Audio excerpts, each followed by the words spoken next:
వాగ్దానం చదువుతారు, అలాగే జాన్పూర్ గారు ప్రార్థన చేస్తారు. అందుకే కార్యక్రమంలో మనం సహకరించుదాం. మరి ఒకసారి మరి ఫస్ట్ జీవన్ గారు మరి వాక్యం అందించి దైవజనులను పరిచయం చేయాల్సిందిగా కోరుతుంది. ప్రైజ్ లార్డ్ అండి. అందరికీ క్రీస్తునామముపేట శుభాబంధనాలు, గుడ్ ఫ్రైడే శుభాకాంక్షలు తెలియజేస్తున్నాం. మరి మా ప్రియమిత్రులు, మా స్నేహితులు మరి నేడు దినాన మరి గుడ్ ఫ్రైడే నిమిత్తం వాక్యం చెప్పమని అన్నప్పుడు అంగీకరించి మరి రాజోల్ దగ్గర సెక్రటరీపల్లి అనే ప్రాంతంలో మరి వారిని కలవడం జరిగింది. మరి మంచి ఆత్మీయులు, మంచి ప్రియులు మాకు. మరి ఈరోజు వాక్యం అందించవలసిందిగా దైవజనులు నోబులయ్య గారిని మరి ఆహ్వానిస్తూ ఉన్నాం. సార్ నోబులయ్య గారు, వెల్కమ్ సార్. మీరు 5:55 నిమిషాల వరకు వాక్యాన్ని చెప్పచ్చు సార్.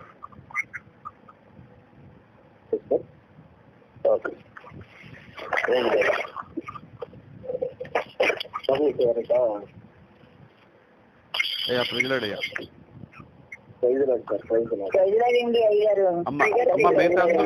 మిగతా అందరూ మ్యూట్ లో పెట్టుకోండి.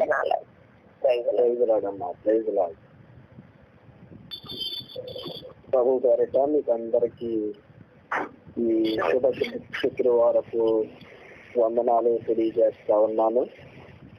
ఈ మహాశుక్రవారపు యొక్క శుభాలు మీకు తెలియజేస్తా ఉన్నాను. దేవుని సేవకులు, ప్రియులు, ఆత్మీయులు ప్రభుని చూపిస్తూ ఆయనతో మాకు ఏర్పడినటువంటి మంచి ఆత్మీయ బంధాన్ని బట్టి నేను ప్రభువులో ఆనందిస్తూ ఈ దినాన్ని ఈ ప్రత్యేకమైన రీతిలో మీ అందరితో కలిసి వాక్యాన్ని పంచుకోవడానికి ప్రభు నాకు ఇచ్చినటువంటి ఈ ధన్యతను బట్టి నేను ప్రభువుని మిక్కులుగా స్థుతిస్తూ ఈ సమయంలో కొద్ది నిమిషాలు ఈ మహాశుక్రవారపు ఆరాధనను పురస్కరించుకొని కొన్ని మాటలు మనం వేయడానికి మన యొక్క మనసులను మనము వాక్యం వైపు నిలిపి దేవునికి మహిమను తీసుకుని వద్దాం. దేవుని మాటలు విందాం. సాధారణంగా ఈ శుక్రవారపు దినాన్ని 7 మాటలు మాట్లాడతారు. వాస్తవంగా నేను కూడా ప్రతి సంవత్సరం 7 మాటలు మాట్లాడుతూ విశ్వాసులతో యేసుక్రీస్తు ప్రభు వారి సిలువపై పలికిన 7 మాటల గురించి చాలాసార్లు చెప్తూ ఉంటారు. కానీ ఈ దినాన్ని ఆ సాంప్రదాయానికి భిన్నంగా యేసుక్రీస్తు ప్రభు వారి యొక్క సిలువ కార్యంలో దాగి ఉన్నటువంటి యేసు ప్రభు ఆ సిలువ కార్యం ద్వారా మనకు నేర్పిస్తూ ఉన్నటువంటి 3 విలువైనటువంటి మాటలు మీకు తెలియజేసి ఈ వర్తమానాన్ని ముగించాలని నేను అనుకుంటా ఉన్నాను. చాలా సంవత్సరాల నుండి మనం ఈ 7 మాటల గురించి మనం వింటూ ఉన్నాం కాబట్టి మనందరికీ తెలుసు 3 మాటలు ఆయన ప్రజల కొరకు పలికాడని, ఒక మాట ఆయన గురించి మాట్లాడాడని, మిగిలినటువంటి 3 మాటలు ఆయనకు దేవునికి మధ్య ఉన్నటువంటి సంబంధాన్ని తెలియజేస్తా ఉన్నాయని, ఈ 7 మాటల్లో ఉన్నటువంటి ఆంతర్యం సంఘంలో ఉన్నటువంటి ప్రతి విశ్వాసి కూడా తెలిసినట్లుగా మనం చూస్తాం. కాబట్టి ఈ ఉదయకాల సమయంలో ఈ ధ్యానంలో సాంప్రదాయానికి భిన్నముగా గుడ్ ఫ్రైడే అంటే యేసు ప్రభు యొక్క శ్రమలు, ఆయన భారం, ఆయన మరణాన్ని జ్ఞాపకం చేసుకుంటే సరిపోద్ది అని మనం అనుకుంటూ ఉంటాం. కానీ మత్తయి సువార్తలో నుండి నేను కొన్ని విషయాలు మీతో ధ్యానించాలని, మీతో పంచుకోవాలని నేను తలస్తూ ఉన్నాను. మత్తయి సువార్తికుడు ఆయన అద్భుతంగా రాస్తూ మనము విమోచించబడతాం అని తెలపడానికి మత్తయి సువార్త యేసుక్రీస్తు ప్రభు యొక్క వేదనను అత్యంత దగ్గరగా చూసినటువంటి వ్యక్తిగా ఆయన చెప్పినటువంటి మాటలు కనుక మనం చూస్తే మన యొక్క జీవితాల్లో విమోచన వైపు మరొక అడుగును ఆయన ముందుకు వేయిస్తూ ఉన్నటువంటి వాడిగా మనం కనిపిస్తూ ఉంటాడు. ప్రియులారా, దాని కొరకు మత్తయి సువార్త 27వ అధ్యాయంలో నుండి 3 వచనాలు మీ కొరకు నేను చదివి వినిపిస్తాను. మత్తయి సువార్త 27వ అధ్యాయం 32 నుండి 35 వచనాలు నేను చదువుతూ ఉన్నాను. మరలా చెప్తున్నాను. మత్తయి సువార్త 27వ అధ్యాయం 32వ వచనం నుండి 35వ వచనం వరకు. వారు వెలుచుండగా కురేనీయుడైన సీమోనను ఒకడు కనబడగా ఆయన సిలువ మోయుటకు అతనిని బలవంతం చేసిరి. వారు కపాల స్థలమును అర్థమిచ్చు గొల్గొతా అనబడిన చోటికి వచ్చి చేదు కలిపిన ద్రాక్షారసమును ఆయనకు త్రాగనిచ్చరి. కానీ ఆయన దానిని రుచి చూచి త్రాగనల్లకపోయాను. వారు ఆయనను సిలువ వేసిన పిమ్మట చీట్లు వేసి ఆయన వస్త్రములు పంచుకున్నది. చిన్న పరిశుద్ధుడా, నీకు వందనాలు చెల్లిస్తూ ఉన్నాం నాయన. ఈ మాటలను బట్టి నీకు వందనాలు. ఇంతవరకు నీ బిడ్డలు ప్రభా నిన్ను పాటలతో నిన్ను స్తుతించారు, నిన్ను మహిళపరిచారు. నీ నామానికి మహిళలు కృష్ణ వచ్చినందుకు నీకు వందనాలు చెల్లిస్తూ ఉన్నాం. ఆయన సమయంలో నీ లేఖనాన్ని మేము ధ్యానిస్తూ ఉండగా నీ సన్నిధి మాకు తోడుగా నడిపించండి. పరిచయం చేస్తూ ఉన్నటువంటి నీ దాసులు బాబు గారు ప్రభా నాయన ఈ యొక్క ఉదయకాల సమయంలో ఏర్పాటు చేసినటువంటి ఆరాధన మీకు వందనాలు చెల్లిస్తూ ఉన్నాం. మాట్లాడుతున్నటువంటి నేను ఒట్టివాడును అనుకోవడం మీరే నిలవబెట్టుకుని నోటికి జ్ఞాన మాటలు అందించి విశ్వాసులందరికీ అవసరమైనటువంటి మాటలు, మా జీవితాల్లో బలాన్ని ఇచ్చేటువంటి మాటలు, మా జీవితాలను మేము కట్టుకునేటువంటి మాటలు మీరు మాకు అందించి ఆయన సులువుపై చేసినటువంటి ఒక త్యాగంలో మా జీవితాల్లో మేము కలిగి ఉన్నటువంటి ఆశీర్వాదాన్ని మేము వెతుక్కోవడానికి మీ కృపను గ్రహించమని నాయన. నీ సిలువ కార్యమే కనుక లేకపోతే మా జీవితాలు ప్రభావ నాయన ఏ విధముగా ఉండేవి ప్రభావ నాయన. నీ సిలువ కార్యం ద్వారా మమ్మల్ని కూడా మమ్మల్ని రక్షించి ఈ భూమి మీద ప్రభావ నీ రాజ్యం కొరకు ఎదురు చూసేటువంటి వారంగా గొప్ప నిరీక్షణతో మమ్మల్ని చెల్లిస్తూ సమయంలో నీ మాటలను ధ్యానిస్తూ ఉన్నాయా. మా ముందున్నటువంటి సమయాన్ని మాకు ఆశీర్వాదకరంగా ఉంచమని సహాయాన్ని మాకు అనుగ్రహించమని మా రక్షకుడు మా మంచి బోధకుడు అయిన యేసుక్రీస్తు నామములో అడిగి వేడుకుంటున్నాం మా పరమ తండ్రి. చదువుబడినటువంటి లేఖన భాగాన్ని మనందరము కూడా మనము చూసాం. మనందరికీ తెలిసినటువంటి లేఖన భాగమే.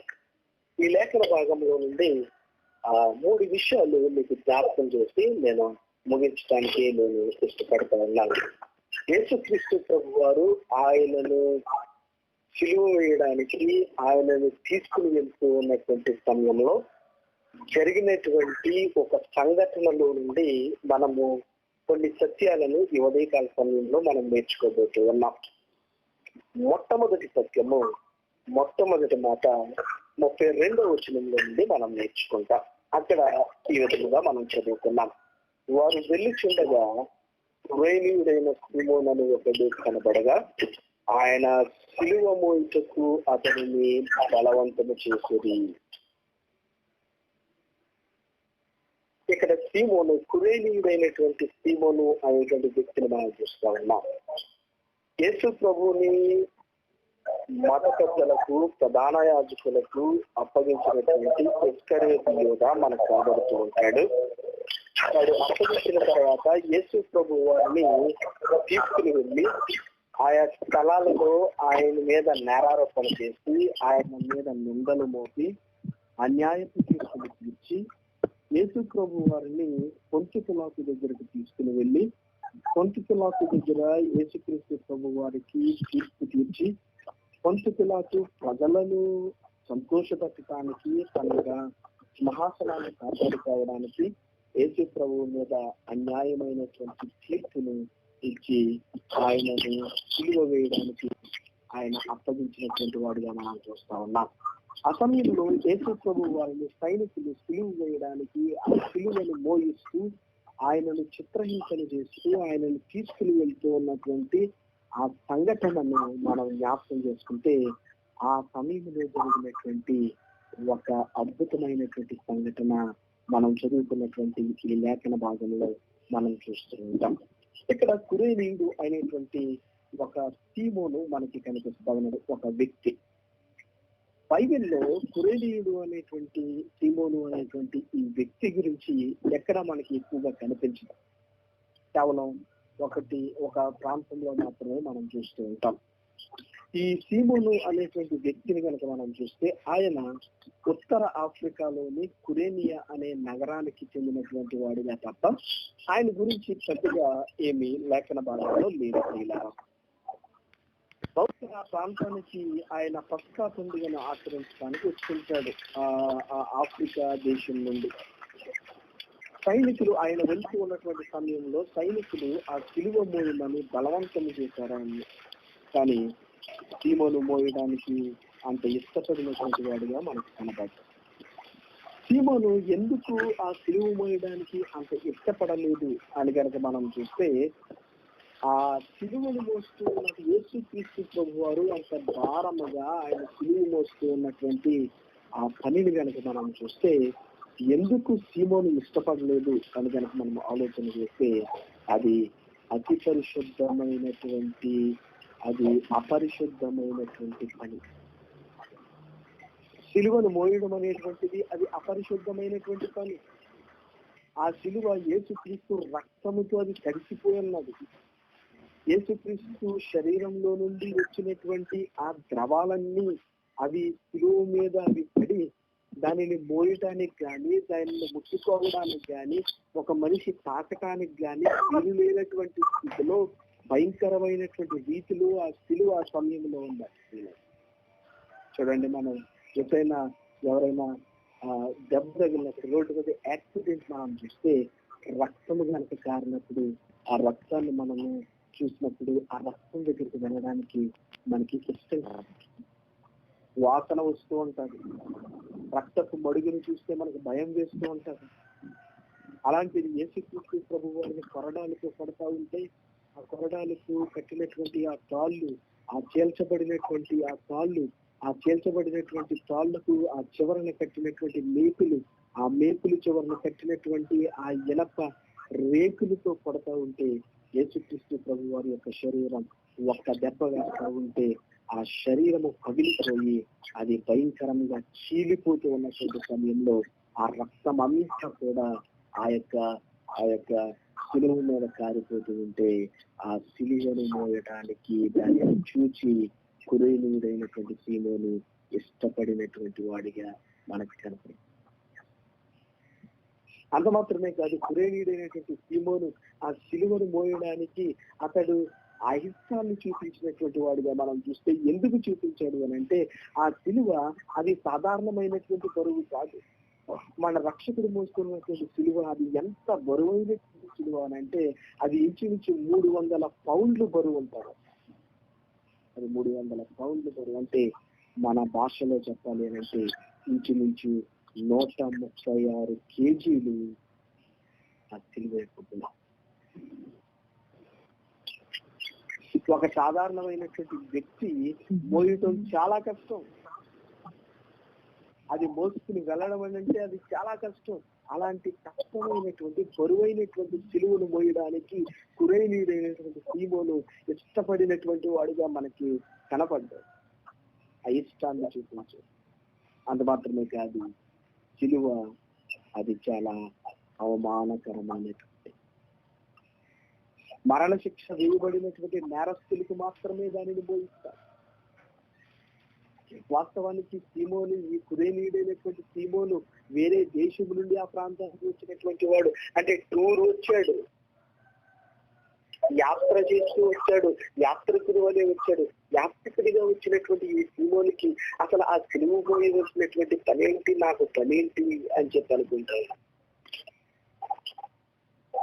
సిలువ మోయడానికి ఇష్టపడినటువంటి సైనికులు బలవంత పెడుతూ ఉన్నారు.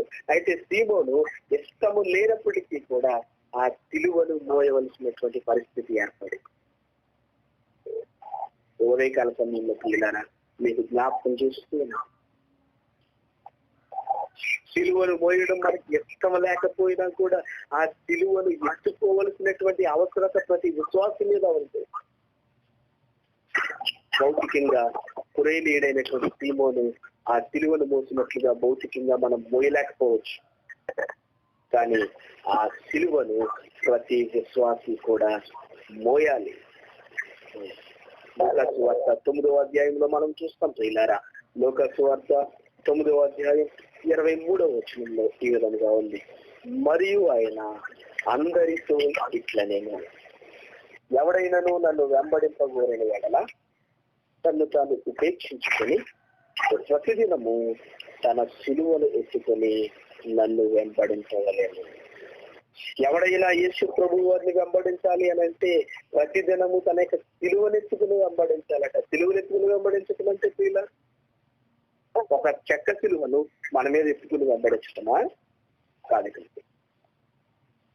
యేసు ప్రభు వారు ఆ సిలువను ఎత్తుకుని ఆయన ఎంత వేదనను అనుభవించాడో, ఎంత అవమానాన్ని అనుభవించాడో, అలాగే మనము కూడా నిత్యము ఆయన సిలువను ఎత్తుకుని అని అంటే మనం ఒక విశ్వాసిగా మనము ప్రయాణం చేస్తూ ఉన్నప్పుడు యేసుక్రీస్తు కొరకు మనము యేసుక్రీస్తు కొరకు మనము పొందేటువంటి అవమానం కానీ, యేసుక్రీస్తు కొరకు మనం పొందేటువంటి బాధలు కానీ, యేసుక్రీస్తు నిమిత్తం మనం పొందేటువంటి శ్రమ కానీ, ప్రతిదినము కూడా ఒక విశ్వాసి సిలువనెత్తుకుని ఆయనను వెంబడించడం. మన విశ్వాస జీవితంలో మనము సిలువనెత్తుకుని ఆయనను వెంబడించాలి. యేసుక్రీస్తు భౌతికంగా సిలువను మోసాడు. కురేనీయుడైనటువంటి సీమోను భౌతికంగా ఆ 136 కేజీలు బరువు ఉన్నటువంటి సిలువను మోసాడు. కానీ మనము ఆత్మీయంగా మన జీవితాల్లో ఆయన సిలువనెత్తకుండా ఆయన శిష్యులము కాలేదు అనేటువంటి విషయాన్ని మనం జ్ఞాపకం చేస్తాం. కురేనీయుడైనటువంటి సీమోను మనకి ఇక్కడ అదే విషయాన్ని తెలియజేస్తా ఉన్నాడు. ప్రియులారా, కురేనీయుడైనటువంటి సీమోను తెలియజేస్తున్నటువంటి విషయాన్ని కనుక మనం చూస్తే, అనుకూల వాతావరణాన్ని విడిచిపెట్టి కురేనీయుడైనటువంటి సీమోను బయటకు వచ్చి ఇష్టము లేకపోయినా కష్టమైనప్పటికీ కూడా ఆ భయంకరమైనటువంటి రక్తపు మొడుగులో ఉన్నటువంటి సిలువను మోయడానికి నీవు కూడా ఇష్టం లేకపోయినా కష్టమైన యేసుక్రీస్తు ప్రభు కొరకు తన సిలువను మోయడానికి, తన సిలువను ఎత్తుకోవడానికి మనం సిద్ధంగా ఉండాలి. అటువంటి వాడి నిజమైనటువంటి శిష్యుడు. యేసుక్రీస్తు ప్రభు వారి యొక్క ఈ సిలువను మోస్తూ ఉన్నటువంటి ఈ సంఘటనలో మనం నేర్చుకునేటువంటి మొట్టమొదటి సత్యం ఏంటి అని అంటే శిష్యత్వం. మనం నిజంగా మనము శిష్యుడిగా ఉండాలి అని అంటే మనం యేసు ప్రభు వారి యొక్క సిలువనెత్తుకోవాలి. యేసు ప్రభు మన కొరకు సిలువనెత్తుకుంటే మన విశ్వాస జీవితాల్లో మనము సిలువనెత్తుకుని మనం నడిచినప్పుడు మనం నిజమైనటువంటి విశ్వాసంగా మనం ఉంటాం. Discipleship is the first significant feature that we can learn this morning. శిష్యత్వం అనేటువంటిది ప్రతి విశ్వాసి కూడా శిష్యత్వంలోనికి వచ్చారు. నీవు ఎప్పుడైతే బయటకు వచ్చి నీకున్నటువంటి అనుకూలమైనటువంటి వాతావరణంలో నుండి బయటకు వచ్చి యేసు ప్రభు కొరకు నువ్వు ఎప్పుడైతే నిలబడతావో, యేసు ప్రభు కొరకు నువ్వు ఎప్పుడైతే కార్యాలు చేస్తావో, యేసు ప్రభు కొరకు నీ సంఘంలో ఎప్పుడైతే నువ్వు నిందలు సహితం అనుభవించడానికి నువ్వు సిద్ధపడతావో, నువ్వు బయటకు వచ్చి అప్పుడు నువ్వు నిజమైనటువంటి నువ్వు సిలువను మోస్తూ ఉన్నావు. నువ్వు నిజంగా యేసు ప్రభు వారికి ఒక మంచి శిష్యుడుగానే తయారవుతుంది. యేసు ప్రభు ప్రేమీయుడైనటువంటి సీమోను ఈ ఉదయకాల సమయంలో మనకి పాఠాన్ని నేర్పిస్తున్నారు. ఆయన సిలువనెత్తుకుందాం, ఆయన శిష్యుడుగా ఇది నెంబర్ 1. రెండవది మీకు జ్ఞాపకం చేస్తూ ఉన్నాను. మొదటిది డిసైపుల్షిప్, రెండవది ఫెయిత్ఫుల్నెస్, నమ్మకత్వం. 33-34 వచనాలు మీ కొరకు నేను మరలా చదువుతున్నాను. 33వ వచనం, వారు కపాల స్థలము అర్థమిచ్చి గొల్గొతా అనబడిన చోటికి వచ్చి చేదు కలిపిన ద్రాక్షరసమును ఆయనకు ప్రకటించడు గాని ఆయన దానిని రుచి చూసి త్రాగలేదు. వారు కపాలానబడినటువంటి స్థలానికి వచ్చారట అని అర్థం ఇచ్చినటువంటి గొల్గొతా అనబడినటువంటి చోటికి వారు వచ్చారు. అక్కడ యేసు ప్రభు వారికి చేదు కలిపినటువంటి ద్రాక్షరసాన్ని ఇచ్చారు. ఇంగ్లీష్ బైబిల్లో కనుక మనం చూసుకోపోయినారా, గాల్ అనేది. గాల్ అంటే అర్థం ఏంటో తెలుసా? జంతువు నుండి వచ్చేటువంటి ఒక ద్రవం, జంతువు నుండి వచ్చేటువంటి స్రావం యేసుక్రీస్తు రోజుల్లో దానిని దేనికి వాడేవారు అని అంటే వారు పెయిన్ కిల్లర్ లా వాడేవారు. వారు దేనినైనా ఒక బాధని తట్టుకోలేకపోతే ఆ బాధని తగ్గించుకోవడానికి ఆ యొక్క జంతువు నుండి కారేటువంటి ఆ యొక్క స్రావాన్ని తీసుకుని అందులో తెల్లటి ద్రాక్షారసంతో కలిపి వారు త్రాగేవారట. ఎందుకు త్రాగేవారు అని అంటే వారికి కలుగుతూ ఉన్నటువంటి ఆ బాధను తట్టుకోవడానికి ఆ పనిని వచ్చి ఈ సిలువ వేయటం అనేటువంటి ఈ కార్యము ఆ దినాలలో బహిరంగ ప్రదేశాలలో జరిగేది. బహిరంగ ప్రదేశాలలో సిలువ వేయడానికి ఒక వ్యక్తిని ఆ విధంగా తీసుకుని వెళ్తూ ఉన్నటువంటి సమయంలో సున్నిత మనస్సులైనటువంటి మంచి మనసు కలిగినటువంటి స్త్రీలు ఏం చేసేవారు అని అంటే ఆ సిలువను మోస్తూ వెళ్తూ ఉన్నటువంటి ఆ వ్యక్తి దగ్గరికి, ఆ నేరస్తుడి మీద జాలి చూపించి ఆ నేరస్తుడి దగ్గరికి వెళ్ళి ఆ బాధను తగ్గించడానికి ఈ పెయిన్ కిల్లర్లు ఇచ్చేవారట. ఆ జంతువు నుండి వచ్చేటువంటి ఆ ద్రవం ఏదైతే ఉందో ఆ ద్రవాన్ని, ఆ చేదు కలిపినటువంటి ద్రాక్ష రసాన్ని వారికి ఇచ్చేవారు. ఎందుకు అని అంటే ఆ బాధను తగ్గించడానికి వారు ఇచ్చేవారు. యేసు ప్రభు గారు కూడా ఆ విధంగా చేదు కలిపినటువంటి ఆ ద్రవాన్ని, ద్రాక్ష రసాన్ని. యేసు ప్రభు వారు చాలా రక్తాన్ని కోల్పోయాడు. ఆయనకి దాహం వేస్తా ఉంది. ఆ సమయంలో సైనికులు దానిని కొంచెం తీసుకుని వచ్చి ఆ సైనికులు ఇస్తే దానిని రుచి చూడడానికి ఆయన ఇష్టపడినటువంటి వాడు కాదు. ఆయన దానిని తిరస్కరించాడు. ఆయన త్రాగలేకపోయాడు. ఎందుకు త్రాగలేకపోయాడు? మన రక్షకుడు ఆయనకి అంత దాహం వేస్తూ ఉన్నప్పుడు ఆ భయంకరమైనటువంటి దత్తిగా ఆయన దత్తి తెలుతూ ఉన్నటువంటి సమయంలో ఆ చిరకను ఆయన ఎందుకు తీసుకోలేకపోయాడు అని కనుక మనం ఆలోచన చేసుకుంటున్నాను. ఎందుకు త్రాగలేదు అని అంటే యేసు ప్రభువు వారు ఆయన ఒక పని మీద ఇప్పుడు ఆ పనిని సంపూర్తి చేయడానికి ఆయన నిర్ణయించుకున్నాడు. ఆయన వచ్చినటువంటి పని మనుషులను రక్షించడానికి. ఆయన ఈ భూలోకానికి దిగి వచ్చాడు. పాపులను రక్షించడానికి భూలోకానికి వచ్చాడు. పాపులను రక్షించడానికి, భూలోకాన్ని ఉద్ధరించడానికి ఉన్నటువంటి ఒకే ఒక అవకాశం ఎవరు అని అంటే అది యేసుక్రీస్తు ప్రభు వారు మాత్రం. కాబట్టి ఆయన రాజీ పడటానికి ఇష్టపడినటువంటి వాడు కాదు. ఆయనకి దాహం వేస్తూ ఉన్నా, ఆయనకి బాధ కలుగుతూ ఉన్నా, ఆయనకి శ్రమ కలుగుతూ ఉన్నా, ఆయనకి కష్టం కలుగుతూ ఉన్నా ఆయన ఏమాత్రము కూడా రాజీ పడినటువంటి వాడు కాదు. ఎందుకో తెలుసా ప్రియులారా, ఆయన ఒక మహోన్నతమైనటువంటి పనిని జరిగించడానికి ఈ భూలోకానికి ఆయన దిగి వచ్చింది. ఆయన రాజీ పడలేదు, పడడానికి ఇష్టపడినటువంటి వాడు కాదు. యేసు ప్రభు వారు మన బాధలు, మన కష్టాలు తీసివేయడానికి ఆయన సమర్పించుకున్నారు. ఆయన బాధ కంటే మన బాధ గురించి ఆయన ఎక్కువ ఆలోచన చేశారు. లోకాసు వార్త 9వ అధ్యాయం 62వ వచనంలో ప్రియులారా ఈ విధంగా ఉంటది. యేసు నాగటి మీద చేయి పెట్టి వెనుక తట్టి చూచి వాడెవడును దేవుని రాజ్యమునకు పాత్రుడు కాడని వానితో చెప్పాడు. యేసు ప్రభు వారు ఏ పని మీద అయితే భూలోకానికి వచ్చాడో ఆ పనిని చేయడానికి ఆయన ఇష్టపడ్డాడు. వెన తిరిగి చూడడానికి ఆయన ఇష్టపడినటువంటి వాడు కాదు. ఆయన సమర్పణ అటువంటిది, ఆయన నమ్మకం. దేవునితో మనకున్నటువంటి సమర్పణ భౌతిక పరమైనటువంటి విషయాలను బట్టి నిర్ణయించుకోవాలి. మన చుట్టూ జరుగుతూ ఉన్నటువంటి మన కుటుంబ సామాజిక పరమైనటువంటి ఈ భౌతికమైనటువంటి విషయాలు దేవునితో మనం ఏర్పరచుకున్నటువంటి ఆ యొక్క సమర్పణ మీద ప్రభావం చూపించకూడదు.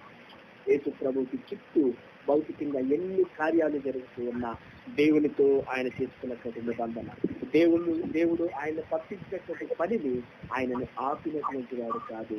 ఆయన నమ్మకత్వంతో ఆ పనిని చేశాడు. ఆ పని మీద ఆయన నమ్మకముగా ఆ పనిని చేశాడు. ఏ పని మీద వచ్చాడో ఆ పనిని ఆయన చేసినటువంటి వాడు. రెండవది, ఆయన నమ్మకత్వాన్ని మనం చూస్తాం. ఆయన శిలువ కార్యములో నమ్మకత్వాన్ని మనం చూస్తాం. నెంబర్ 1 మనం చూస్తాం, శిష్యత్వంలోనికి మనం శిష్యుడిగా మనం తయారవ్వాలి. యేసు ప్రభువు తన శిలువ కార్యంలో మనకు చూపిస్తూ ఉన్నాడు.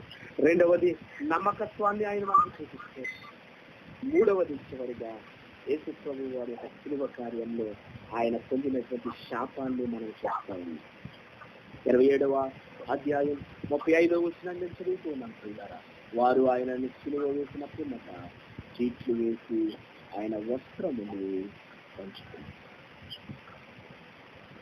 అమ్మా వింటున్నారా? 35 వారు ఆయనని శిలువ వేసిన పిమ్మట చీట్లు వేసి ఆయన వస్త్రములు పంచుకున్నారంట.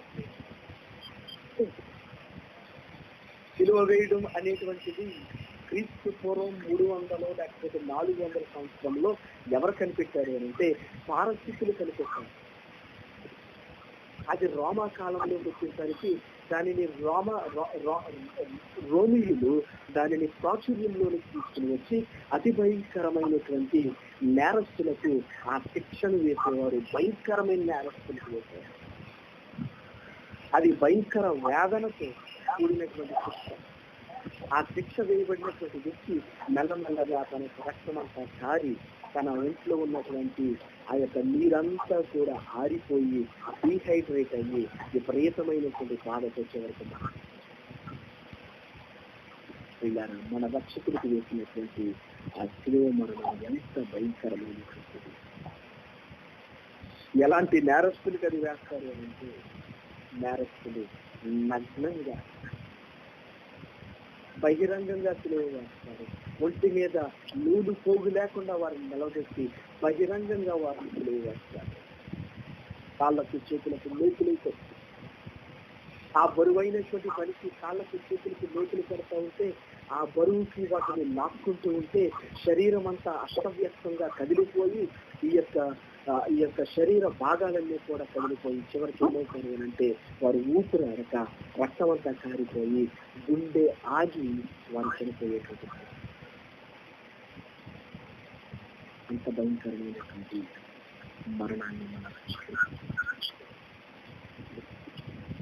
అంత వేదనను ఆయన అనుభవించారు. అతను తిరుగు వేయడం కనుక ఉన్నటువంటి ఉద్దేశం ఏంటి అని కనుక మనం ఆలోచన చేస్తే అది దేవుడి నుండి వచ్చినటువంటి శాపం. అది ఒక వ్యక్తిని సిలువ వేస్తూ ఉన్నారు అని అంటే ఆ ప్రాంతంలో ఉన్నటువంటి ప్రజలందరూ కూడా ఆ నేరస్తుడి గురించి ఎలాగ ఆలోచన చేస్తారు అని అంటే అది దేవుడి నుండి వచ్చినటువంటి శాపంగా దాన్ని చేస్తారు. వాక్యం చెప్తా ఉంది యేసుక్రీస్తట మన కొరకు ఏమయ్యాడమ్మా శాపగ్రస్తుడు. యేసు ప్రభు వారు శాపగ్రస్తుడయ్యా. సిలువ వేయబడినటువంటి వ్యక్తి ఎలా ఉంటాడు అని అంటే సిలువ వేయబడినటువంటి వారి యొక్క శరీరాలు ఎవరికి ఏమవుతాయి అంటే ఆ సిలువ మీదే పక్షులకు ఆ యొక్క శరీరాన్ని వదిలవుతారు. పక్షులు వచ్చి ఆ వ్యక్తిని ఆ యొక్క మాంసాన్ని తింటూ తీసుకుని వెళ్ళిపోతారు. ఎంత భయంకరమైన వారిని సమాధి చేయడానికి కూడా ఇచ్చేటువంటి పరిస్థితి ఉంది. ఆ సిలువ వేయబడినటువంటి వ్యక్తిని చూసి అలా వెళుతూ ఉన్నటువంటి మనుషులు ఏం మాట్లాడుకుంటారో తెలుసా? ఇది దేవుని నుండి వచ్చినటువంటి శాపం రాదు.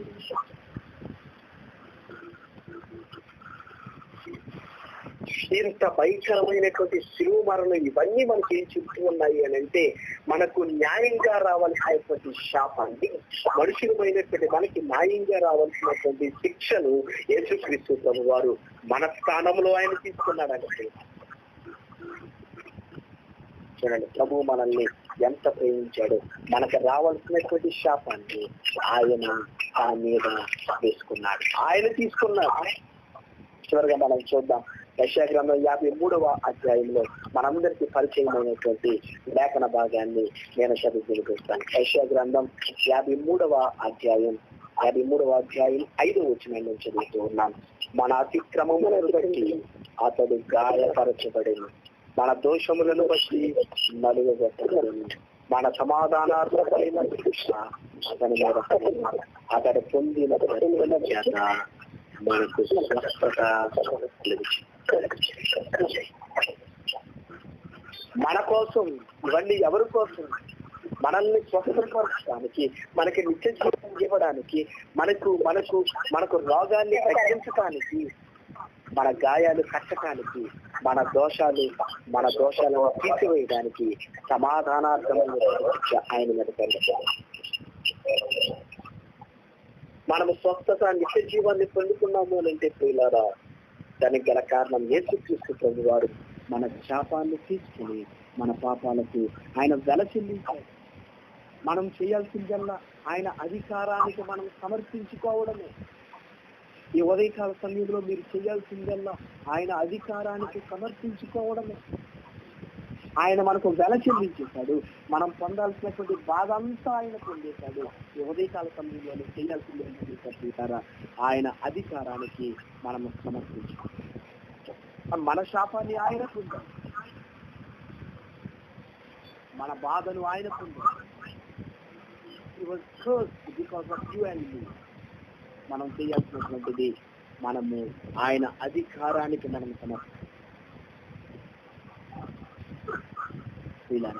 ఆలోచన చేస్తాం.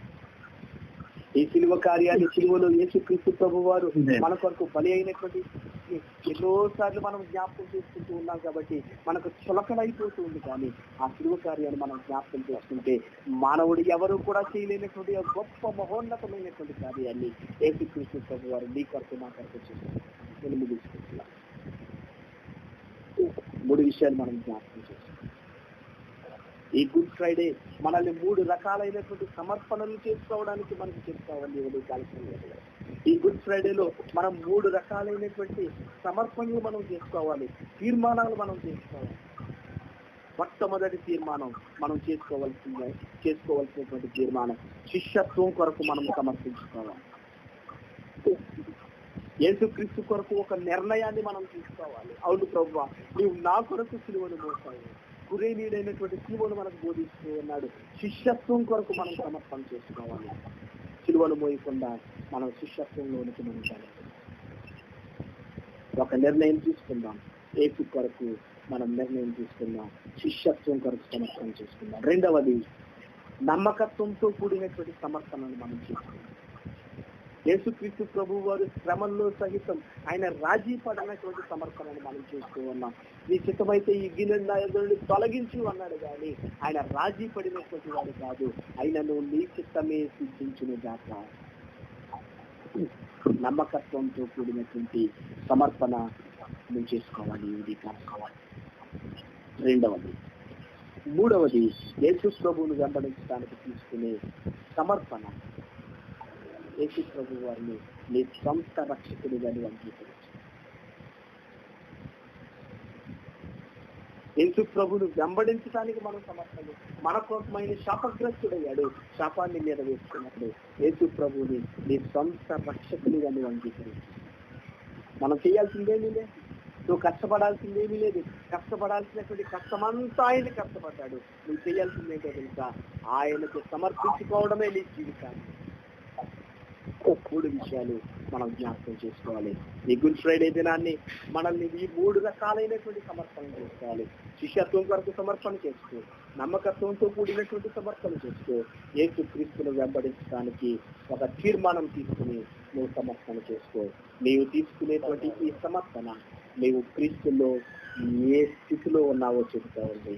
ఈ దినాన్ని నువ్వు ఎలాంటి సమర్పణ తీసుకుంటూ ఉన్నావు? ఒక మంచి సమర్పణ తీసుకో.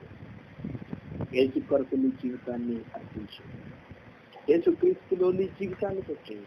ఈ గుడ్ ఫ్రైడే దినాన్ని యేసు ప్రభువు నిన్ను ఒక నూతనమైనటువంటి పద్ధతిలో నీ జీవితాన్ని దర్శించబోతూ ఉన్నాడు. నీ జీవితాన్ని ఆయన తాకబోతూ ఉన్నాడు. నీ జీవితానికి ఒక నూతన హస్తాన్ని అటువంటి కృప పరిశుద్ధాత్మ దేవుడు మనందరికీ సహాయం చేసి నడిపించను. అద్భుతమైన వాక్య సందేశం అందించిన మరి దైవజనులు మరి నోబెల్ గారికి గ్రేస్ మొబైల్ కాన్ఫరెన్స్ ప్రత్యేకమైన వందనాలు తెలియజేస్తూ ఉన్నాము. మరి చాలా విషయాలు మరి 3 విషయాలు చక్కటి విషయాలు తెలియజేశారు. మరి గుడ్ ఫ్రైడే ప్రత్యేక సందేశం ద్వారా మమ్మల్ని అందరినీ ఆధ్యాత్మికంగా బలపరిచిన మిమ్మల్ని మీ పరిచర్యను మీ కుటుంబాన్ని దేవుడు నిండారుగా దీవించారు. సమయం లేదు కనుక మరి నేరుగా వాగ్దానంకి వెళ్దాం. పాస్టర్ జీవన్ గారు వాగ్దానం చదువుతారు. 21:4 నీ కోరికను సిద్ధింపచేసి నీ ఆలోచన యావత్తును సఫలపరచును గాక. ఆమేన్. ప్రార్థన మన జాన్ గారు, మన జాన్ పాస్టర్ గారు, చిత్తూరు జాన్ పాస్టర్ గారు పరిగారు కొంచెం బలహీనంగా ఉన్నారు, హాస్పిటల్లో ఉన్నారు. అడ్రస్ కాదు. పరిశుద్ధుడు తండ్రి నీకు వందనాలు. మహోన్నతుడ సర్వాధికారి, ఎవరైతే బలహీనులుగా ఉన్నారో హాస్పిటల్ ఉన్నారో ఆయన బలపరచండి. వాక్యసారంగా జీవితానికి సహాయం చేయండి. నిత్యత్వము, నమ్మకము, సమర్పణతో ముందుకు సాగడానికి సహాయం చేయండి. ప్రతి ప్రార్థన అంగీకరణ జవాబు ఇవ్వండి. కాన్ఫరెన్స్ లో ఉన్న అందరినీ జ్ఞాపకం చేసుకొని మీకు మహిమార్గమే వాడుకోనమని యేసుక్రీస్తు నామములో ప్రార్థన అడుగుతున్నాం తండ్రి.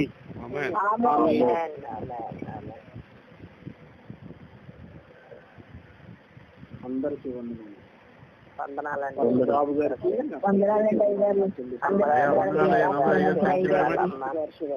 Thank you sir, thank you so much. అందరితో కలిసి ఆరాధన చేయటం నేను ఇది గొప్ప ఆశీర్వాదకరంగా నేను భావిస్తా ఉన్నాను. మీకు అందరికీ ప్రత్యేకమైన దేవుడు మిమ్ములను, మీ సంఘాన్ని, మీ కుటుంబాన్ని ఆశీర్వదించునుగా. రాజయ్య గారికి వందనాలు, వాక్యం అందించిన అందరయ్య గారికి వందనాలు. వారికి వాక్యం మరి పాటలు పాడిన ప్రార్థించిన